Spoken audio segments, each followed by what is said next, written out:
about our products and services, who understand that we're in the right place at the right time? Now, I'm going to get right into it, but I think it's only fair that you know a little bit about my background. But before I do that, I just want to see all the guests in the room. If you're a guest in the room, raise your hand for me really quickly. Awesome, because the more you get to know me, the more you know I'm a predictable kind of guy. And so I'm going to tell you what I'm not going to do. I'm not here to sell you on why you should get involved in 5 things. Is that okay?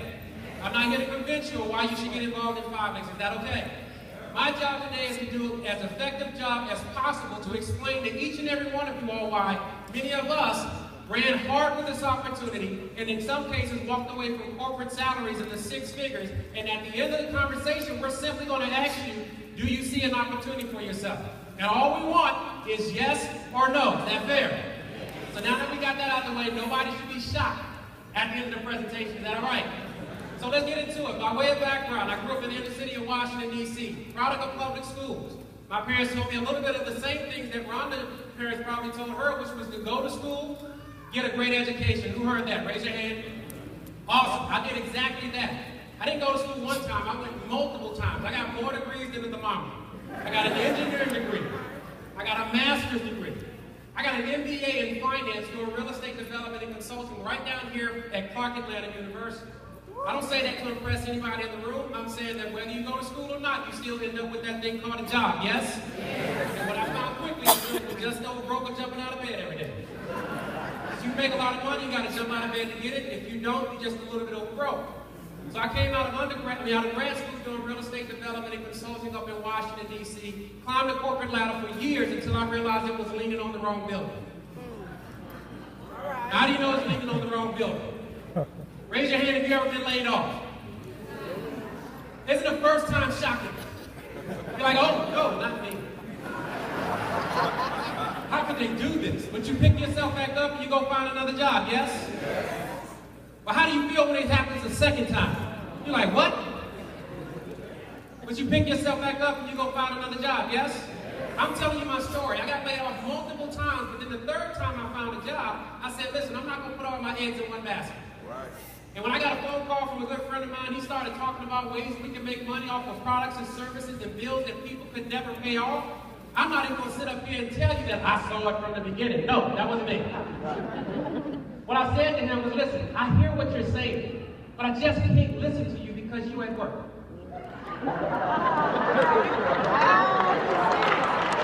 said, do you realize?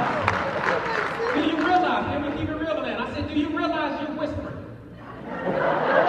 I understand it may be great, but you're going to have to find somebody that's been successful because I need to listen to him or her. And he called me back with a gentleman on the line by the name of Steve Carney. He's a double platinum senior vice president.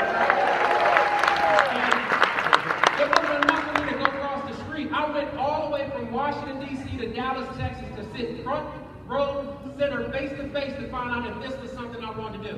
Okay. And what I learned is what I'm getting ready to share with you in the next few minutes. I learned what was missing from my portfolio. I learned why I was working so hard and robbing Peter to pay Paul. And so after that, I got informed. And when you know better, you got to do better, Atlanta. And so I started building this business part-time, in and around my full-time schedule. I was working 60 to 70 hours a week. And then in a short period of time, about 22 months, I hit one of the top positions called Senior Vice President. In and around my full-time schedule, I was blessed to pay off all my mother's credit card debt. Who would love to have a family member that you pay off financially? Then after that, I was able to pay off all my credit card debt because my situation was wrong. And if that wasn't enough, I was able to pay off all my student loans. Who's in the Furman? Praise the Lord. Because if you like me, I said they ain't never gonna see this money. And then I started, I looked up 4 months later, I was matching my full-time salary. At that point in time, it was over 6 figures. And then it got great. I started double dipping. I was so excited. But then I got that knock on the door again. Now, mind you, I've been through this how many times? So I already knew what he was getting ready to say, Atlanta. He came in the office and said, Mondez, we need to talk. I said, what? He said, we got to lay some people off. I said, hell, I know that isn't me. He said, well, no, you can move to Dallas. I said, I don't want to move to Dallas, but what do you want to do? I said, listen, I'm going to make it easy. Effective immediately, your services are no longer needed.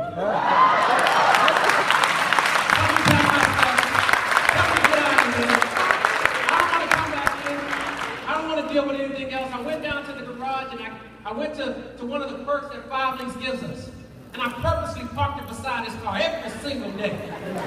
And I hit the trunk unlock. He said, Mondez, is that your car? I said, yes, it is.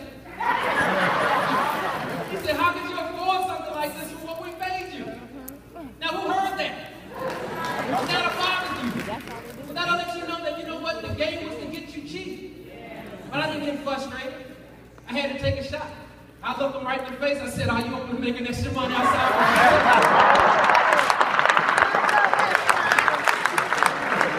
That's what it is. We're still friends today, but what's the moral to the story, Atlanta?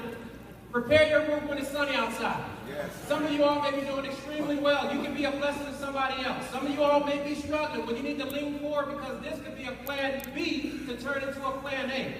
Does that make sense? So let's get into the conversation because at the end of the day, I want to teach you a couple simple things. Simple things can make you very wealthy. Everybody say simple. Simple.